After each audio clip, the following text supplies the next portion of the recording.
Bienvenidas y bienvenidos a este análisis. Hoy nos metemos en un tema importante, pero que a menudo como que se evita, ¿no? Las disfunciones sexuales femeninas, las DSF. Tenemos varios documentos académicos que lo ven desde distintos ángulos: histórico, social, psicológico, clínico.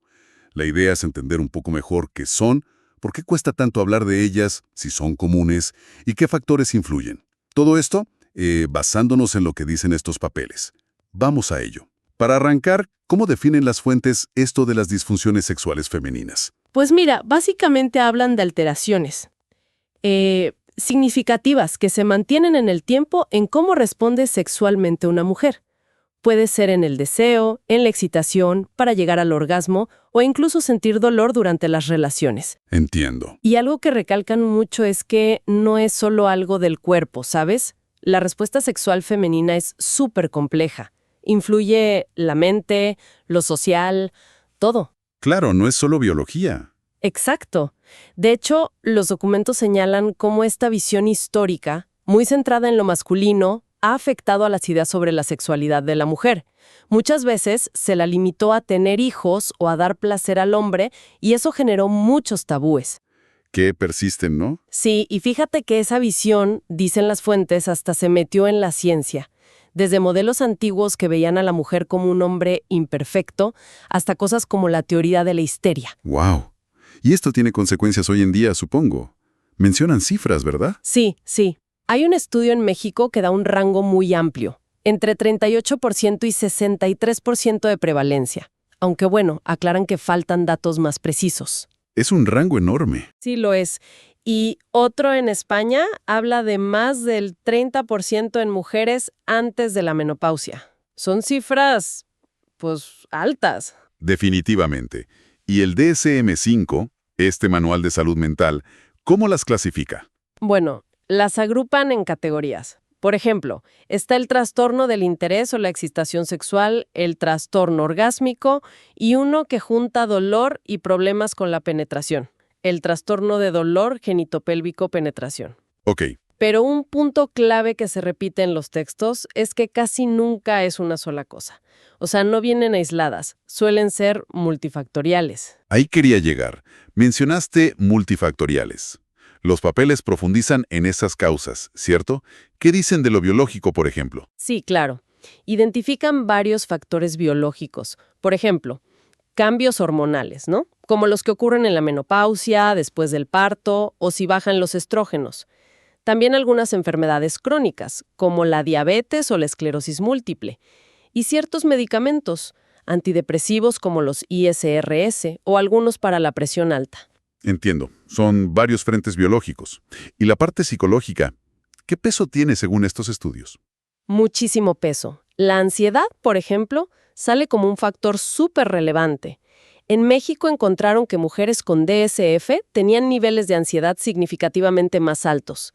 Tanto la ansiedad como rasgo, o sea, como una tendencia personal, Ajá, la personalidad ansiosa, digamos. eso, como la ansiedad estado, que es más del momento. Y fíjate qué interesante, relacionaron más la ansiedad rasgo con problemas de excitación, orgasmo y dolor, y la ansiedad estado más con el vaginismo. ¿Qué específico? Sí, y la depresión también aparece como una causa secundaria frecuente. ¿Y qué hay del entorno? ¿Lo social? ¿Lo cultural? ¿Cómo juega eso? De muchas formas. Los textos hablan del estigma, ¿no? La vergüenza de hablarlo. También la falta de educación sexual, no conocer bien el propio cuerpo, los mitos que todavía circulan, la presión cultural por ser joven y bella, los roles de género tan rígidos. Todo eso influye. Claro. De hecho, un dato que me llamó la atención. Un estudio encontró que roles más de sumisión se asociaban con más DSF. Y al revés, características más instrumentales, a veces vistas como masculinas, y ser más asertiva, se asociaban con menos DSF. Qué interesante esa conexión con los roles. Sí, y también parece que tener mayor nivel educativo es como un factor protector. Entonces, con todo esto que mencionamos, lo biológico, lo psicológico, lo social, se entiende que sea difícil hablar del tema y que no se diagnostique mucho. Exacto, eso es lo que dicen las fuentes. Hay un infradiagnóstico importante. Hay barreras por todos lados. Las pacientes a veces por vergüenza, por el estigma. ¿Y los profesionales? Bueno, a veces falta formación en sexología, o no hay tiempo en la consulta, o simplemente les incomoda preguntar. Sí, me imagino. Y además, critican que en las políticas de salud pública se enfocan mucho en lo reproductivo, ¿no? Embarazo, parto, pero se olvidan del placer y de la disfunción. Entendido.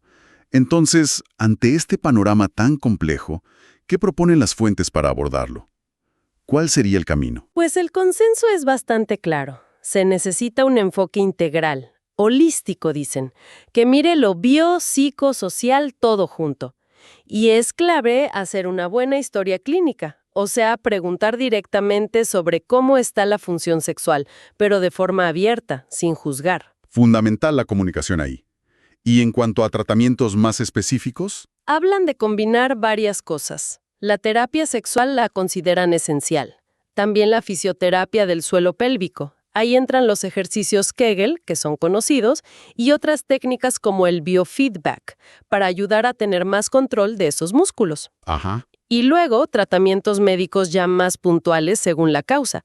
Lubricantes si hay sequedad, terapia hormonal si es necesario, medicamentos para el dolor, a veces hasta láser. Y algo importante es que no solo hay que tratar la causa física del dolor, por ejemplo, sino también las secuelas psicológicas que deja. Muy completo el enfoque entonces. Las disfunciones sexuales femeninas son comunes, son complejas y están muy ligadas a lo biológico, lo psicológico y, sobre todo, a lo sociocultural.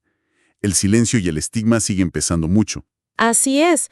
Los textos sugieren que hay que ampliar la mirada, ¿no? Que la salud sexual, el bienestar, el placer son parte de la salud general, no solo un tema reproductivo. Hace falta más conciencia, mejor educación y que los profesionales de la salud realmente trabajen juntos en esto.